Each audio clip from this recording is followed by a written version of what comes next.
Today's adventure will bring us to the lost village of Lausanne, here in Pennsylvania. If we can find it. True point, because, well, the only thing we found so far is a parking lot. We believe that we're in the right spot. But we are following this trail, which has been cut out, which should bring us down to the railroad tracks, which will bring us to another trail, which will bring us to what I'm calling Pipe Bridge. So we're heading out this way. Come on.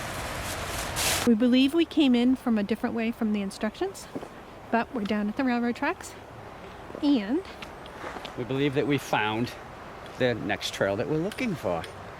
So let's go check it out. We've run across these beautiful rhododendrons. Now, when we had our house, we used rhododendrons to landscape our yard. Pennsylvania landscapes their forest. This is pretty cool. Yes, it is. Check this out. It's like a rhododendron tunnel. This is our next stop along the way. Yeah, I told you, Pipe Bridge. Now you know why I call it Pipe Bridge. Does this have anything to do with the Lost Village? Possibly. Can't see why else this would come across here. Just so you know, research is very, very difficult to come across for the Lost Village. The bridge goes over the Nesquehoning Creek. Check out that rock work over there. You know, that's not natural. Go do it, babe. All right. There's a cable here, here, here, here. So, in other words, it probably used to be safer than it is right now. This cable here to hold on to.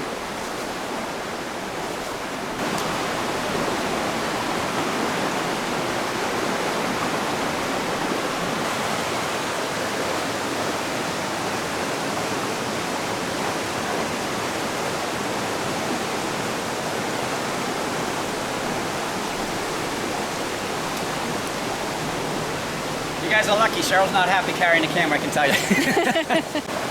And this is the other side of Pipe Bridge. It's not as bad as it looks, but be careful. Our little trail is coming out to Stagecoach Road to go find some structures. And to the left of the trail is the first structure we're coming upon. Let's go check it out. Here's a closer look at that first structure. Yeah, now there's no map explaining what these structures are, but judging by the trees growing in the middle and all the mountain laurels surrounding it, I'm gonna say it was a nursery/garden shop. What do you think, hon? Now, as far as the village of Lausanne, or town of, or city of, or Lausanne Township, or Lausanne Landing, we ran across all the names while we were researching. It was established in 1805, and it's named after Lausanne, Switzerland. Check out Artifact Rock. Look at this stuff. And for those of you that don't know, Pennsylvania was coal country. That's what was happening in this area where we are right now. The bowl. Very cool. Now, even though we can't tell you what these structures are, we can tell you something about the town and the people. Lausanne was a frontier settlement that was around for about 30 years. And most of the people who were there were temporary hired hands. They were either working in the forest, cutting down trees, working in the coal mines, or they were building boat arcs, which actually carried the coal down the Lehigh River. 200 years old. Look at how straight that corner still is. We have come up to the remains of the toll bridge. According to some research, now we do know that the Lehigh Susquehanna Turnpike came through Lausanne also, and that was a toll road. We're assuming that the bridge was part of the turnpike, because, come on, the town of Lausanne really wasn't that big. How many tolls could they have in one little town? Now we're on top of the toll bridge. You can see it's flat, small trees, a lot of prickers. We're also going to have to try and find a place to cross the water because, well, we didn't bring boots today. So this is not the easiest way to get across. It's one of the few that we saw.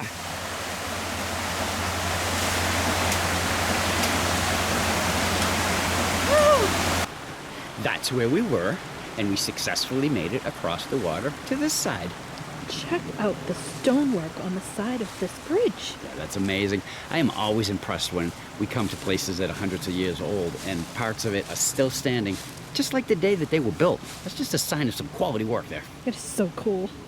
Hey, yep, that's a bridge, because there's some cable.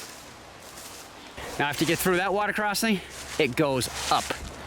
I believe there's 2 more ruins that are going to be up here, though. We've come to structure number 4, the There's one wall standing, but the rest of it has crumbled. Yeah, pretty much like the town. I mean, 1830, there was a public sale, and a man by the name of Josiah White was going to buy it. He had proposed the whole town out on a map, including street names and house plots, but in the end, he felt that it was overpriced, which was probably a pretty good decision on his part. This is structure number 5. Very cool. Still fully standing. By structure standards anyways. And up here must have been the door, because there's a hinge and a pin. And here's what the inside of the structure looks like. And just in case you're wondering what was the final demise of the town, well, you know, by the early 1830s, the public sale had fallen through. Well, also the town of Nesquehoning was being developed. And people just weren't interested in paying a toll anymore. There wasn't a need. And the trains were rerouted because the village was charging too much for water to refill the locomotives. I mean, in addition to that, there were several floods that plagued the town due to its location. I mean, the town was just doomed. So Mr. White made a good decision not buying. What do you think? Yeah, I think so. Now check this out. On all 4 sides, there are stones that actually stick out of the wall. How cool is that? Do you think it's for maintenance? Or maybe when they were building it? All right, babe, come on. All right, everyone, how awesome is the bridge that Cheryl's on right now? She is going over the Nesquehoning Creek on a 2-cable bridge where you walk on one of the cables while holding on with the other. And they're not that big of cables. No, we seriously doubt, though, that it has anything to do with the Lost Town of Lausanne. But I gotta tell you, it adds a bit of excitement to exploring the area. All right, now that bridge brought us to this area, which used to house the Landing Tavern, which was a very popular place with the locals and travelers. And it was here before the town was even established. That's how far that dates back. There was also a lodge here, storehouses, horse stables, a sawmill, and the turnpike toll houses along with the gate. This is where you paid the toll. But now it's all gone. But we're not done yet. We're gonna go try to find the old town square. We've been just in the woods trying to find something. And I think, Cheryl, did you find something? I found a geocache called the Lost City of Lausanne. Oh, very cool cache. So let's do what we do and get back to the video. Welcome to what used to be the town square for Lausanne. Back in the day, that is. Over 200 years ago. And as we come around in 1812, they had themselves a post office here. But that is the remains. This was a bonus. We weren't expecting to find this one. Very cool day. Yes, we really thoroughly enjoyed this hike. There are all sorts of artifacts hanging around. Check this out. Looks like an original light fixture. How cool is that? Oh, look at what a dimmer. The dimmer doesn't work. Some kind of top to a pot. And we go this way.